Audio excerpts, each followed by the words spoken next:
सिवान केवल एक आदमी का नहीं रहा है, राजेंद्र बाबू का भी सिवान रहा है, गौरवशाली इतिहास रहा है। बीच में जंगल राज के चलते बदनाम हुआ था। जैसे सिवान एक वक्त में बदनाम था, उसी तरह जहाँ से आप आते हैं चंपारण, वो भी बदनाम था। अपहरण चाहे जहाँ भी होता था, लेकिन मिलने जो लोग मिलते थे वो चंपारण में ही मिलते थे। इसमें कहीं संदेह नहीं है। मैंने शुरू में ही कहा आपको, कुर्सी तो वही है, केवल नियत बदल कर काम करने वाले बदल गए। पहले जंगल राज के सरदार बैठा करते थे कुर्सी पे, और आज उस जंगल राज को समाप्त करने वाला व्यक्ति उस कुर्सी पर बैठा है। आज चंपारण इतिहास की धरती रही है, लौह कुश का भी धरती रहा है। अच्छा, सतीश चंद्र दुबे को ये कहा जाए कि वो बिहार का बेटा बनना चाहता है, हिंदुस्तानी बनना चाहता है, चंपारण का बेटा बनना चाहता है, या क्या मतलब? सतीश चंद्र दुबे को यदि एक नज़र में लोग सोचे तो क्या सोचे? मान लीजिए कि आप तो हैं ही चंपारण के बेटा हैं, बिहार के भी बेटा हैं, देश के देशभक्त हैं, लेकिन आप क्या सोचते हैं? आप अपने आप को देखिए, मैं भारतीय जनता पार्टी के पंचायत अध्यक्ष से अपनी राजनीतिक कैरियर शुरू किया।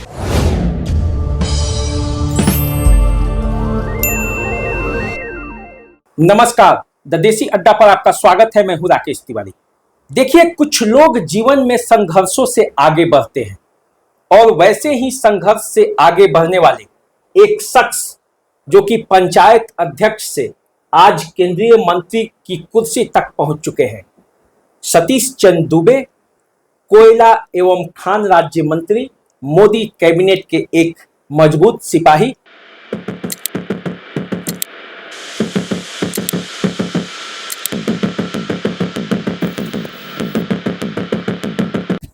अच्छा, एक बात बताइए, आप चंपारण से हैं और सारण में बैठे हुए हैं। सारण और चंपारण में बेटी रोटी का संबंध है। लंबे समय से सारण के लोगों का आप देखिएगा तो जमीन जायदाद भी उधर भी है, और उधर का भी लोग इधर आते रहता है। सिवान में आप बैठे हैं, सिवान का जब आप नाम सुनते थे या सुनते हैं तो पहले नज़र में आप क्या सोचते हैं? देखिए, मैं आपको बता दूं कि आप एक थोड़ा सा यहाँ छोड़ दिए, एक पार्ट को छोड़ दिए, सारण, चंपारण और शाहबाद। हाँ, निश्चित रूप से। और उत्तर प्रदेश के पूर्वांचल इलाके, एक भाषा, एक कल्चर, एक खान पान, सभी मिलता है। हम भोजपुरी समाज के भी लोग हैं। हाँ, भोजपुरिया लोग हैं। और भारत में तो हम कहीं जमीन खरीद सकते हैं, कहीं बच सकते हैं, बहुत बड़ा विषय नहीं है। सिवान केवल एक आदमी का नहीं रहा है, राजेंद्र बाबू का भी सिवान रहा है, गौरवशाली इतिहास रहा है।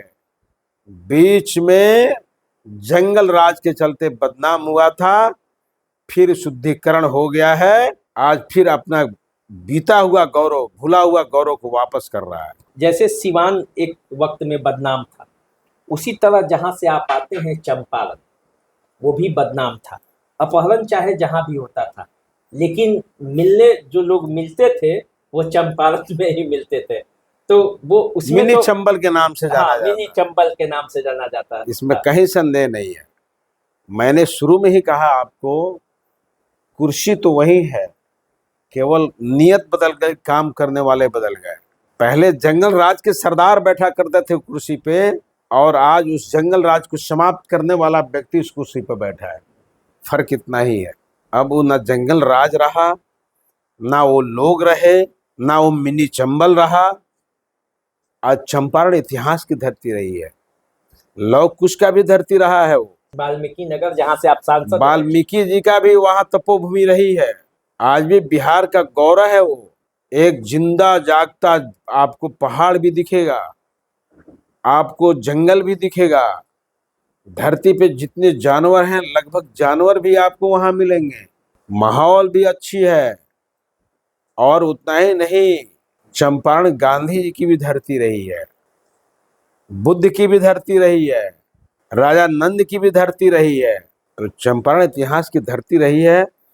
बीच में एक समय आया था कि जंगल राज का राजा बैठा था, इसलिए परेशानियां बढ़ी थी। आज वो कुर्सी पे बैठने वाला केवल बदल गया है, फिर राम राज स्थापित है।